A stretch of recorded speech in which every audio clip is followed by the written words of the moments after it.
You're listening to the Real Estate Runway podcast, powered by QUATTRO Capital, where we are all about alternative business and investment strategies to help you amplify life and maximize wealth.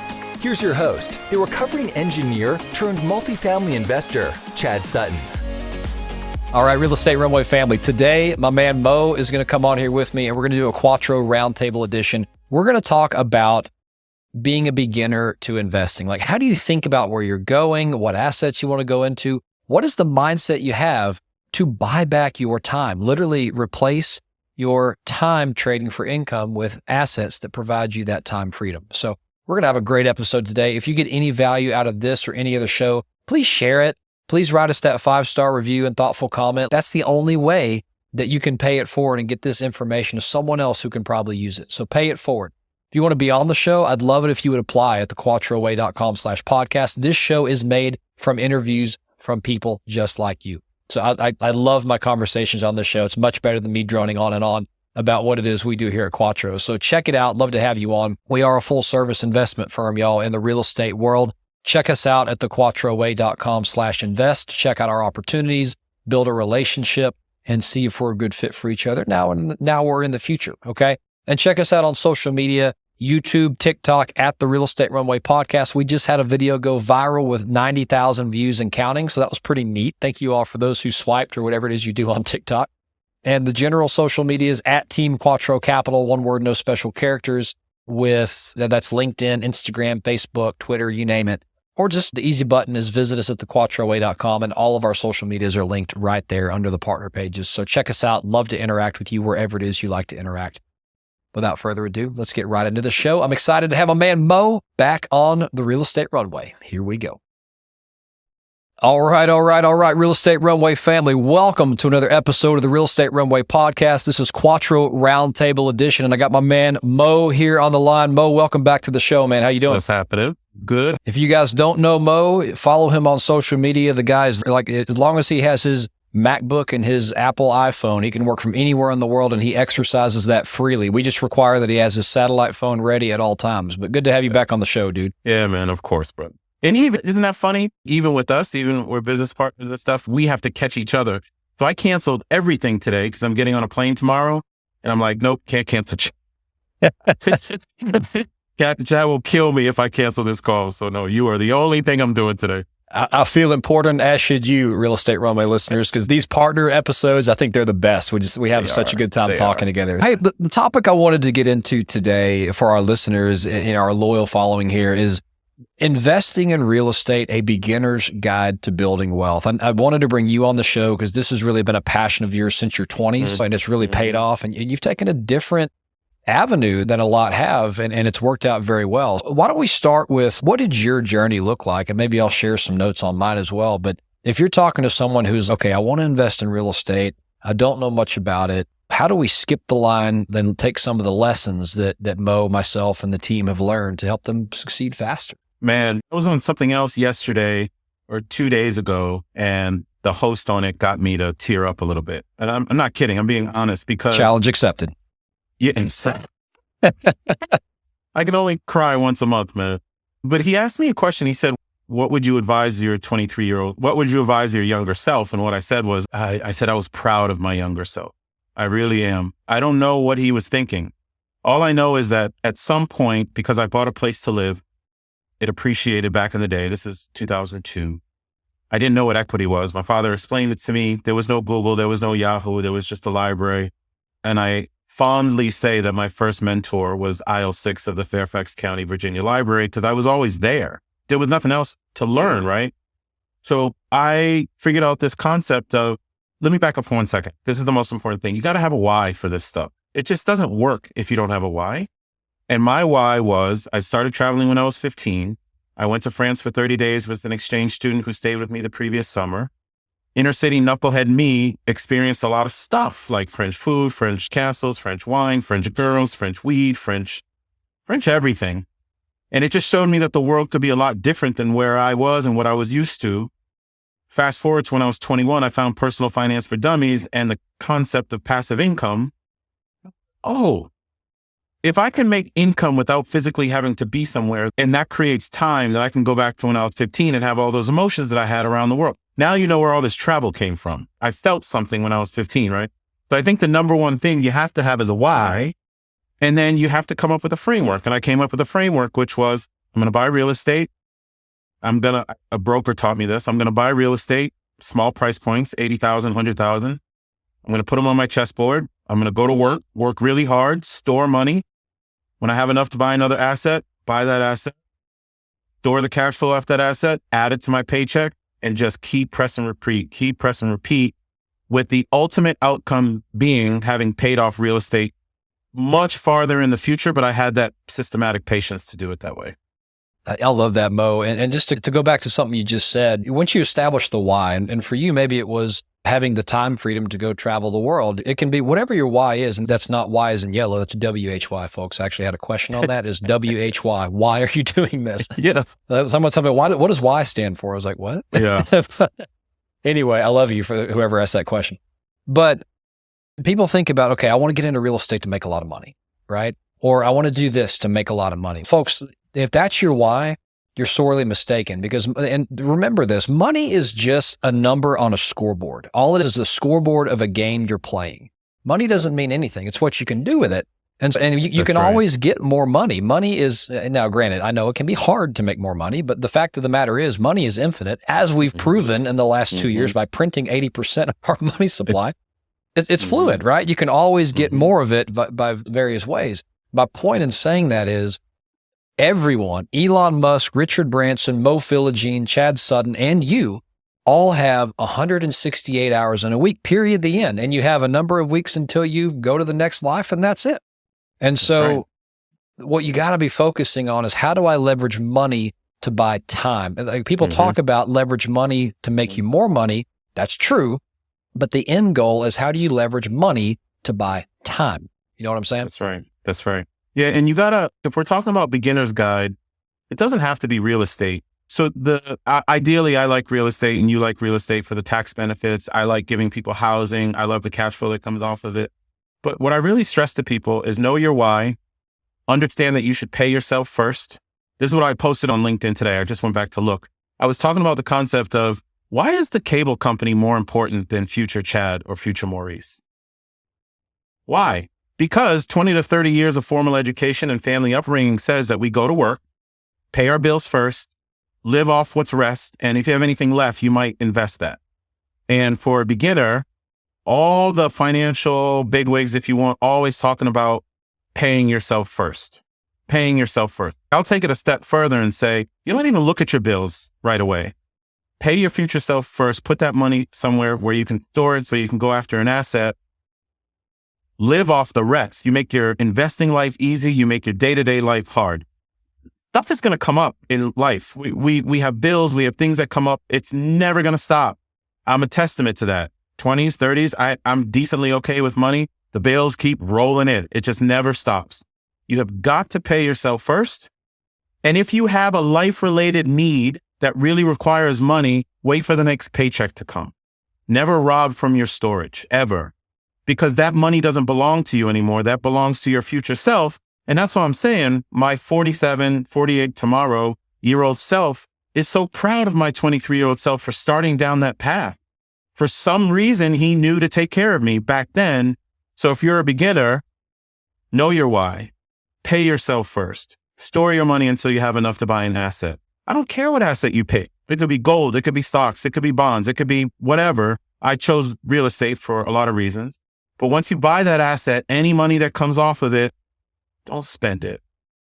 Don't go buy the Mercedes. Take that money, put that money back in storage. It'll take you less time to get to the next asset.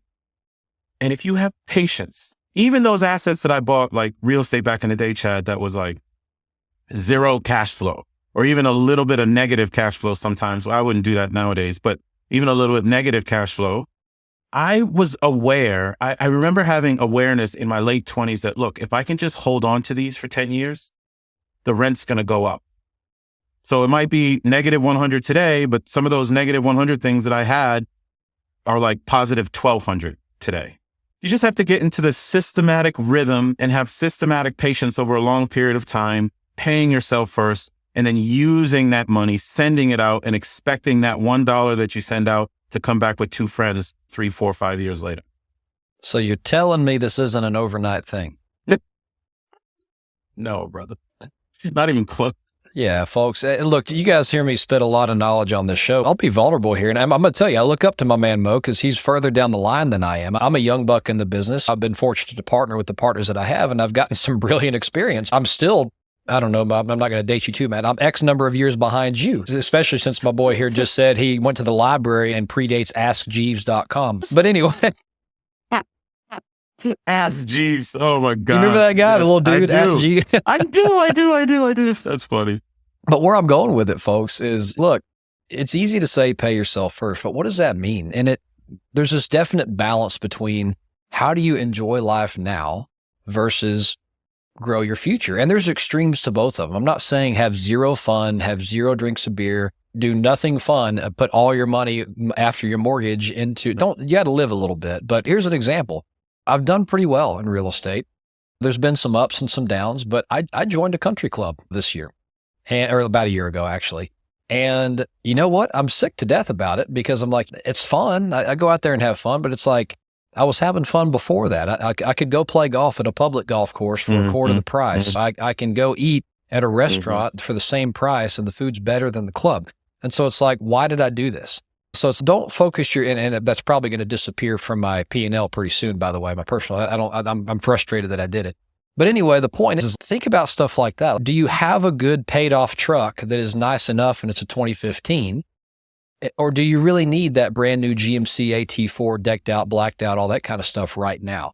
And especially if that puts another car payment on you, it's like you can add yourself a virtual coefficient of fun that makes every purchase worth it. But to Mo's point, it's like, how do you consider the money that you're putting aside for these assets not your money anymore? It's almost like it's Chad plus 20 or something, or Chad plus 20 years. That's who you're stealing from. And so I don't know if you have any more tips on that, but it doesn't always register with me. When somebody goes, pay yourself first. Sure. What does that really mean? It took some time. It really took some time for me to get there. But when I had a couple wins, then I felt it. And I tell people all the time, so the first investment condo, I bought a place to live, but the first investment condo I bought, I was 26. It was 90 grand. And I was 26 years old. Chad, it was when I hit 41. And I think this is right around the time I'm meeting you guys. I had done all those condos over the year. And I think my trajectory on net worth and income, like passive income, was like pretty straight. It was going up. But what happened over time is when I got to age 41, all of a sudden this started to happen. Like I noticed my net worth went from 7 figures to 8 figures very quickly because all the effort that I had put in over the years, it was starting to compound on top of itself. Even now, today, like I was doing for us, we got to redo our financials. I'm like, oh shit, I'm worth more than I really understood that I'm worth. You just have to understand that the future is going to be there. Now, I will tell you, I don't believe in scarcity. I don't believe in saving every little thing you have to the point that you don't live. Because when people, you know my stats, right? I say I've been in 98 countries, 350 times. Probably 70% of that was when I had no money. You must live while you're doing stuff. Now here's, especially when I coach people in lifestyle design, this is what I say. Look, get yourself a great, like when I was at Accenture, I was generally working virtual for 8 years, even though I was a street cop, but I could manage that with PTO and all that type of stuff. But I was generally working virtual. So I could be around the world on Accenture's dime or on the military's dime, or I would use some of my money because I wanted to go experience life and do different things. It was very important to me. I was not about to sacrifice 100% of present for 100% of future. That's not the thing. But you can find ways to like, look, pay yourself first. Okay, instead of going to Finland this month, maybe you're going to go in 3 months because you sent money down the road to buy an investment property. I didn't have it perfect, and I didn't have it all mapped out. I know that. But I did have a sense of, if I just keep going, at some point in the future, this is going to hit. And it took 15 years for me to realize how good I did by doing that. But again, if you can do this all you want, if you don't if you don't employ some patience with it, it'll just never happen because people are so impatient now in our instant society with Uber and Amazon delivering everything and stuff. Financial freedom is not instant. And even if you win the lottery, you still have not built up the skills to maintain it or to multiply it anyway. That's why 9 out of 10 lottery winners lose all their money because they don't have the skill set for it. Yeah, and I think one common theme that you're hearing most say is we have chosen real estate. You don't have to choose real estate; just choose an asset, and preferably a hard asset, something that can't lose value when someone sends out a tweet or something like that. But it's whatever it is, and you can be active in it or you can be passive in it. We actually bring people along with us as passive partners in our deals. That's a real estate method. There are people that do that with small businesses. You could be a part of an HVAC company, like just whatever asset that you understand, know, and can control, and will generate ideally some cash flow and some upside. You want cash flow and growth opportunities, folks. It doesn't have to be, and preferably don't do this in speculative assets, right? Things where it's, I'll invest here, but I have no idea where up or down is. Like that's dangerous. But I say all that to say that, as Mo was saying, it doesn't have to be at the expense of today necessarily. No. You have to invest with the goal in mind. And if that goal, like when you're sitting on your deathbed, okay? And I hope to God when you're there, by the way, you're saying, you're out of breath, you came skidding in on two wheels, the bike's crashed at the door, and you're saying, what a ride. That's what I hope your deathbed is like. What I hope it's not is you were careful, followed the herd, meticulous the whole point of your life, and you have regrets, right?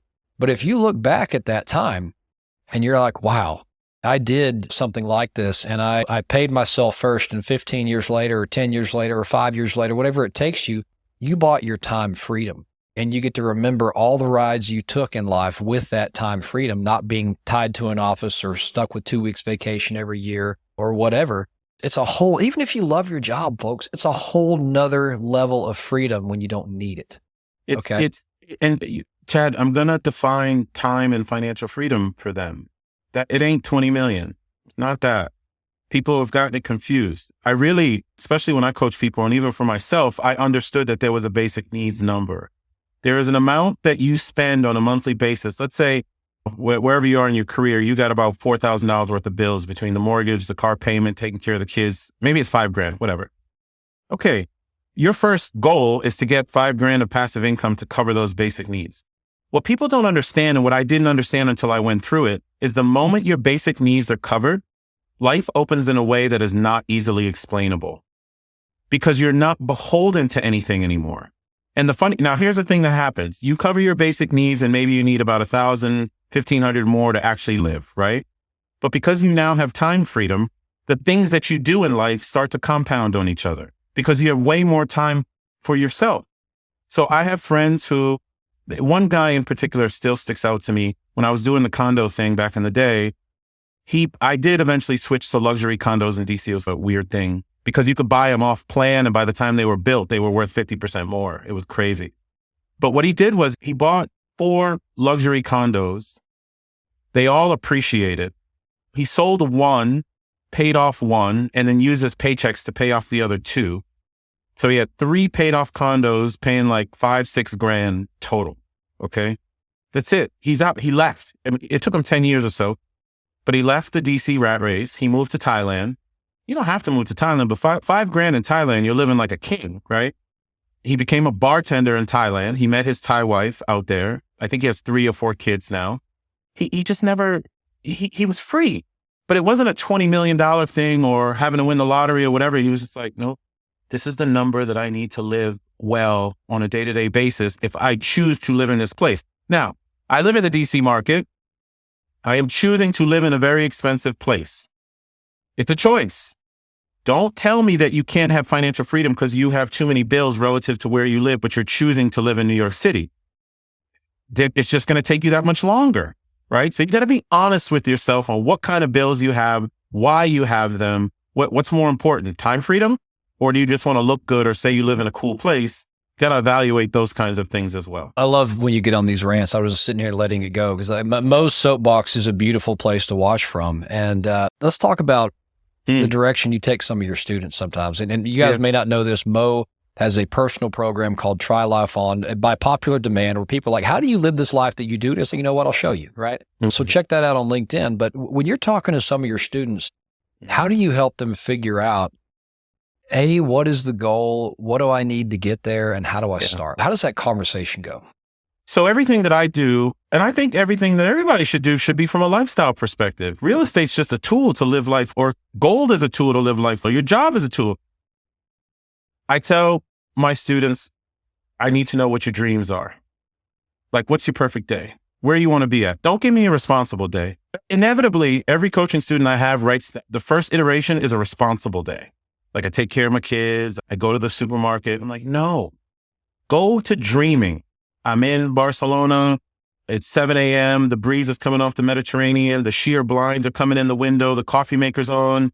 I can afford a nanny because of the hustle that I do. I work from a coffee shop. My boy Chad gets there. We talk to 3 of our investors. We do some entrepreneurial shit. Then we decide to go break bread and have a glass of wine. No, we're going to have a bottle of wine together because we enjoy. Whatever your perfect day is, you start there. That perfect day honestly enables a thought process of, what do I need? How do I want to live? What kind of job do I want? Where do I want to live?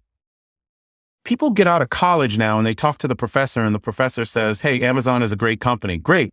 I'm going to go live in San Francisco to work for Amazon. Why? When you never wanted to live there in the first place, right? So we go through that process, and you know the 5 freedoms: time freedom, financial freedom, geographic, purpose, relationships. We build goals under that. Typically in the financial freedom bucket, there's a needs number, and then there's the number that people want, like the big number, the 10 grand a month, the 20 grand a month. Okay. What's your income? What's your expenses? If you know your income and expenses, if you got 5,000 net coming in a month and you got 2,500 of bills, then you can store $2,500 a month. That's storage. That means it's going to take you 10 months to get to 25 grand. That's your down payment. So now we know at month 10, you're going to buy an investment property. You want that to go faster? Go hustle. I have a coaching student who working full-time for a corporate entity virtually, making about 170. When she saw the timeline of getting to her first 2 assets, it was going to take a year and a half or something like that. She was like, nah, we're going to increase the income. So what we did was, she got a second virtual full-time gig, didn't tell the first. Neither company knew she was working for the... Then she employed Pareto's law. Like, look, just do the 20% of the stuff at the JO that's going to give you the 80% of the result and give you the paychecks. So instead of waiting 10 months to get to her first investment property, she got to investment property at month 4. She'll get to another one by the end of the year. I think at the end of the year, she's going to cap out, because you remember when I was doing the police stuff, it's just a lot. Yeah, it's a lot. But she wanted to prove to herself that she knew how to get assets on the chessboard. But she knows her number, the number that she wants to get to. So she was willing to increase her income through active work. She decreased her expenses a little bit. She got a couple more assets on the chessboard quickly. Now the system is moving faster, right? Now, that financial freedom journey, it's going to take her 10 years probably, but she's on it. And she has a rhythm, and she has a virtual job to pay for life right now. And when she gets off career highway 10 years from now or less, she's just going to seamlessly get off, because she's going to have these assets on the board that are going to take care of her anyway. But it all is informed by her perfect day, because she actually wants to live in Barcelona, Spain, spend time with her mom in Atlanta, go back and forth. So now I got her travel hacking, and I taught her a couple things and stuff. That's how I get people to focus on what's important. Nowhere in that young lady's perfect day did it say, I need $20 million. It just said, I need enough money to live my way. Okay, so let's create the financial plan for you to live your way. People are chasing other people's version of success. It's insane what people are doing, saying, I got to be the CEO who makes $30 million. For what? There are miserable people making $30 million. Do what makes you happy. Just get enough money to cover that. That is pure gold right there. And you say something often that it's always stuck in my mind. Don't chase money, because it will run. And so if you're just chasing a number that is, it's pie in the sky, that is not what solves your problems, like you're going to be running for a long time. Yes. I hope you're an athlete. You know? Yes. Yeah. But folks, I want to come back to something that you mentioned in that story just a second ago, Mo, and you touched on the income side. I'll just go get more income. A lot of people view their situation today as, well, I'm fixed income. My income is where it is, and I got to control my expenses and net it out. I'm here to tell you that couldn't be further from the truth. And you mentioned something else that was very important. So let's just dive into Pareto's law for just a second on how you applied it there. Folks, Pareto's law is doing the 20% of your need, or let's just say in a job.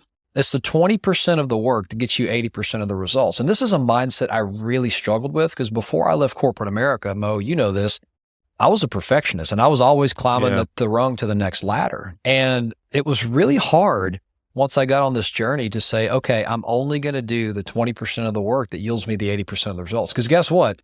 Jack Welch said this, at any given time, there's about 10% of a company that needs to be let go. They're probably doing 10 or 20%, right, of what needs to happen. If you're doing 20% of what needs to happen and getting 80% of the result, you're not going to get fired. You may not be up for senior executive tomorrow, but you're going to be a strong contributor in the company. And that's the mindset you have to change to, because that allows you to change your income time. So you think about it, it's $1 per hour question. So if you're working 100 hours a week and making 100 grand, do the math. What is your real cost or income per hour versus if you can do that same job at 50 hours a week, and I'm hoping you're not working that much, but I'm using an example.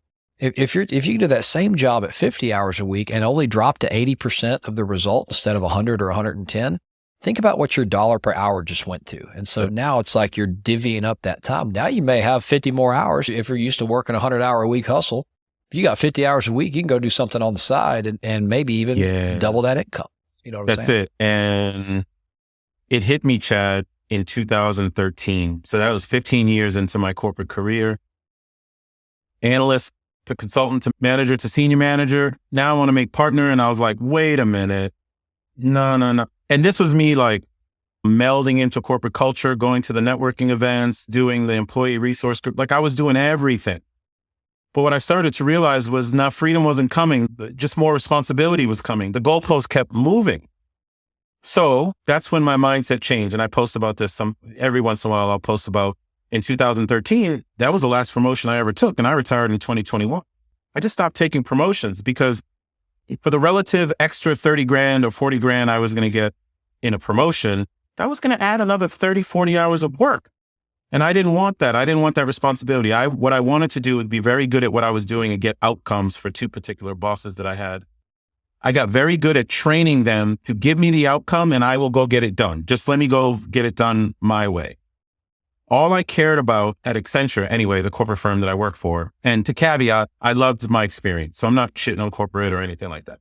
But all I wanted from Accenture, because it was purposeful. A job should be a purpose, me being a police officer, us doing Quattro, it's a purpose.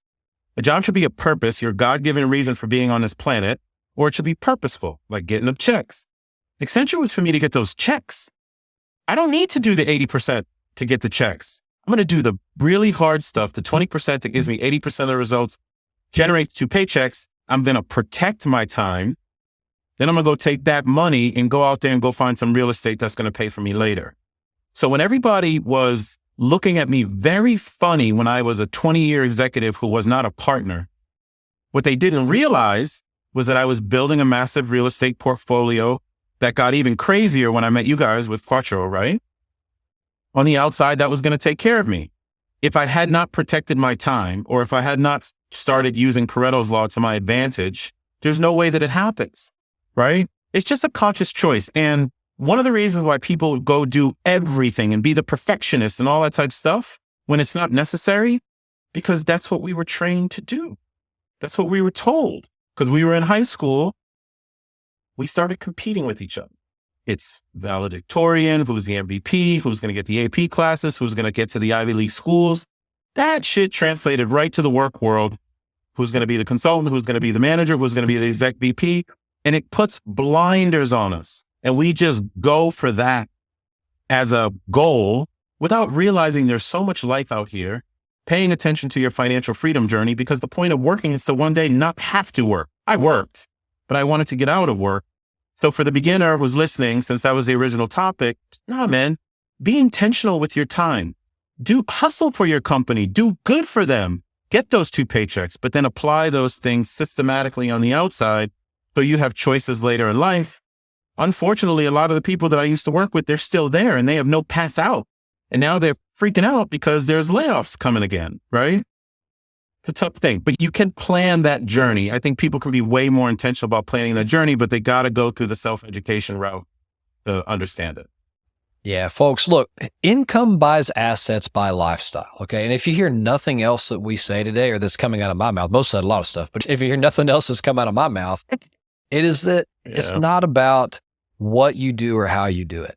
What you have to separate your mind into is, for a while in your life, the way to generate money from nothing is to trade your time for money. So when That's you right. don't have money to invest, you first have to create it. And the most common way is to trade time for money. Okay. Yes. But where most of us mess up is we go from income, trading time for income, to buying liabilities, which usually aren't even assets, like cars and other bullshit. Yep. Right. And by the way, your home is, we can argue that one, but your home is generally not an asset. An asset, by my definition, is something that puts money in your pocket. If you're living there, you're not putting money in your pocket. The point is, income buys assets by lifestyle. And so if you live by that mantra, I don't care what you do. I don't care if you're working on the corner of 5th and Broad, or if you're a consultant for executive or whatever it is, or you're a consultant for Accenture. What you need to do is maximize your time versus income ratio, like we just talked about. If you can get a second hustle and do Pareto's law, like we talked about, go listen to that section again. Maximize your income, figure out how much you have to live off of with a little fun, but don't blow it all in liabilities. Take that money and buy assets, and then the money from those assets buy your lifestyle. And where I want to close with, if I kick it over to you, Mo, you've done this, okay? And the reason I want to do this is you are living proof that this works.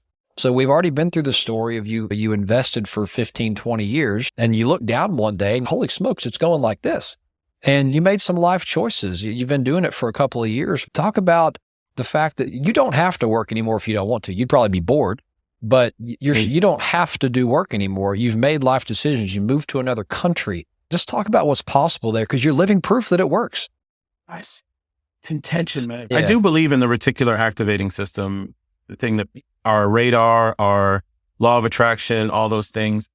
A lot of the things that have happened to me in my journey. So the two examples are the financial freedom journey. I said it out loud when I was 21. I didn't know how to do it. I just was like, no, I guess I got to find a way to financial freedom. And then I said in 2015, when I hadn't met you yet, I was 2-3 years from meeting you.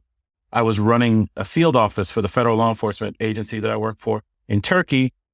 And it was on the Aegean Sea, but if you go a little bit south, Chad, it's on the Mediterranean. I fell in love with the area, and you know the story. I said out loud in 2015, I don't know how this is going to happen, but I'm going to work on and live in the Mediterranean. No idea. And how it happened was I was having a conversation with someone.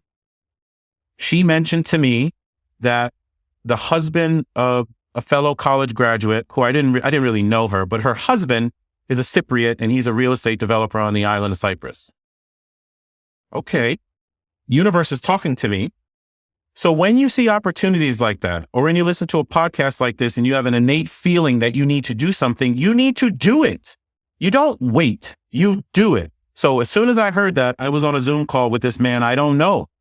3 days later, as soon as the airports opened from COVID, I was on a plane 4 days later and in his living room. And now we're on our third development project in Cyprus. That's not a money thing. That's a lifestyle thing. I chose to go that route. You can choose to do things. What is really difficult for people, our peers, coworkers, neighbors, and family keep putting on us what we are supposed to be. And you feel that around you all the time. Mo, you're supposed to be the dude who goes to the NFL, or you're supposed to be this in DC.